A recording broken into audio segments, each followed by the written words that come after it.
Bapak Ibu media melanjutkan informasi yang minggu lalu ya, kita sempat berkomunikasi juga di press release ya beberapa waktu yang lalu.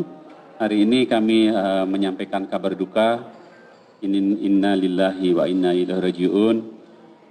Setelah berjuang selama sekitar 14 hari, tim kami di RSCM telah melakukan yang terbaik. Ya. Bapak Ibu sekalian, sebelumnya saya perkenalkan ya, saya Dr. Renan Sukmawan, sebagai tugas sehari-hari adalah pelaksana tugas Direktur Pelayanan Operasional, ya, mewakili Ibu Dirut, ya, salam hormat beserta direksi yang lain. Jadi kita ketahui almarhum Tuan MF ya, sudah dirawat sekitar 14 hari ya di sini, dan kita 9 Juni, sejak 9 Juni tepatnya, tadi malam pada pukul 1.25 ya waktu Indonesia bagian Barat, setelah melalui usaha keras seluruh tim kami, baik medis, non medis ya, Bapak Ibu sudah kita sampaikan bagaimana sarana prasarana berjuang untuk misalnya saya memindahkan ya, untuk melakukan manuver-manuver untuk pemeriksaan CT, pemeriksaan ronsen misalnya yang memerlukan effort yang lebih besar, tapi semuanya kami lakukan, berikan yang terbaik dengan obat-obat yang terbaik. Kita usahakan oleh tim, ternyata tadi malam pada pukul 1.25 almarhum Tuan MF berpulang ke rahmatullah di hadapan keluarga ya, dan diterima dengan baik oleh pihak keluarga.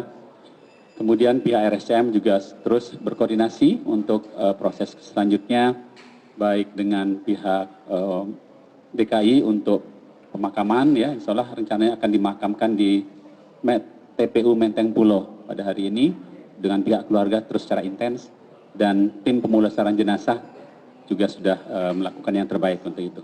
Terus sekalian, memang kasus ini kita ketahui kasus yang berat, sulit, karena memang sudah dalam kondisi yang lanjut ya, tetapi kita terus berusaha ya, semuanya dengan upaya medis yang paling maksimal yang kita sampaikan. Misi sebesarnya adalah bila nanti di antara masyarakat ada yang kira-kira atau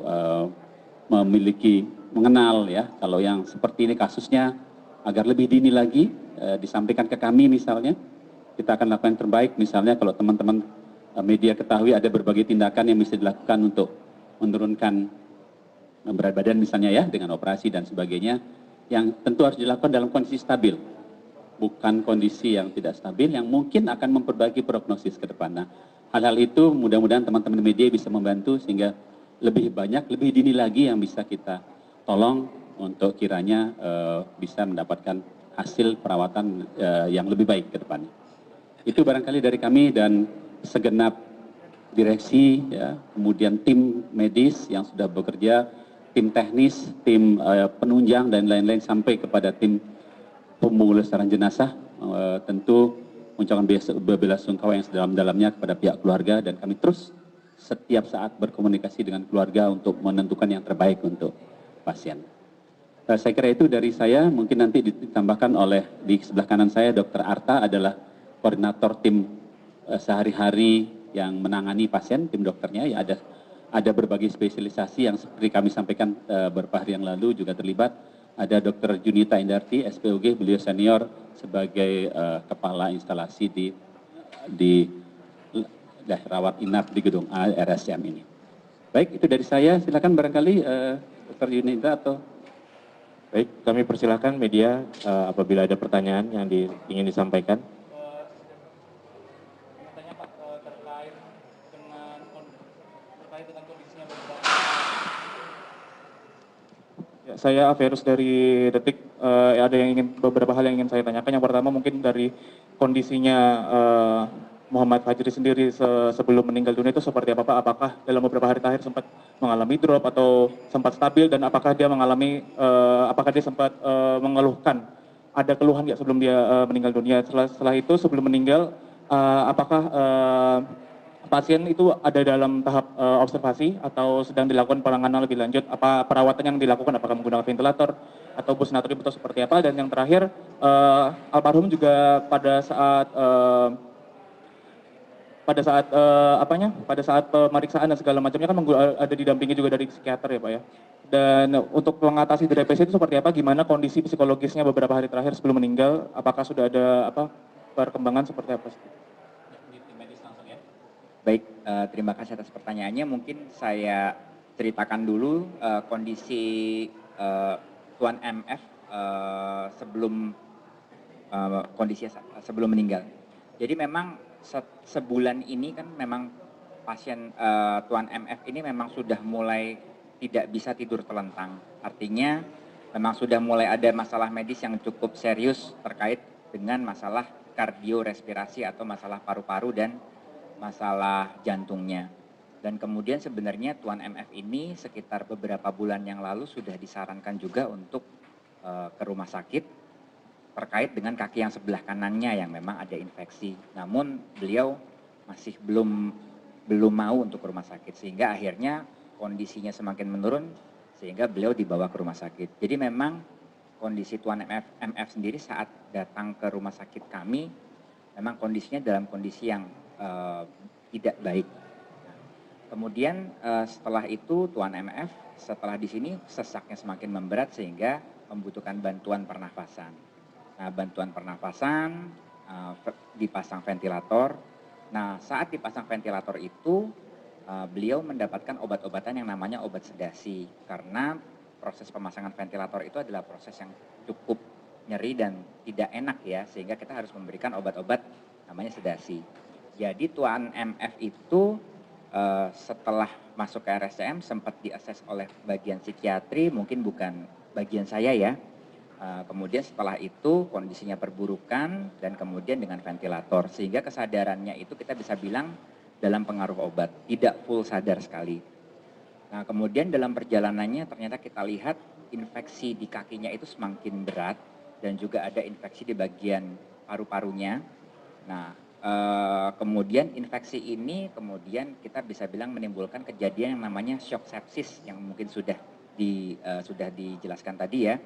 Nah shock sepsis ini adalah suatu keadaan di mana terjadi respon tubuh terhadap infeksi yang berat gitu.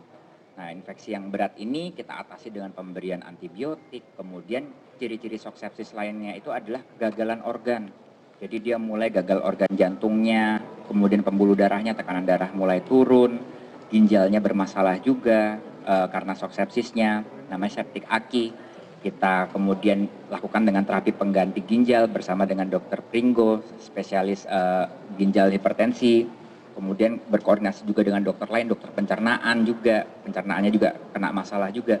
Sehingga kita bisa bilang bahwa akibat dari infeksi tadi itu mengakibatkan kegagalan organ tubuh namanya MODS, multi organ dysfunction syndrome. Nah ini yang membuat kondisinya semakin turun dan memang pada akhirnya tadi malam memang kami sudah tidak bisa mempertahankan kondisi beliau lagi gitu. Despite terapi-terapi yang sudah kami berikan. Mungkin begitu yang bisa saya jelaskan. Satu pertanyaan lagi silakan.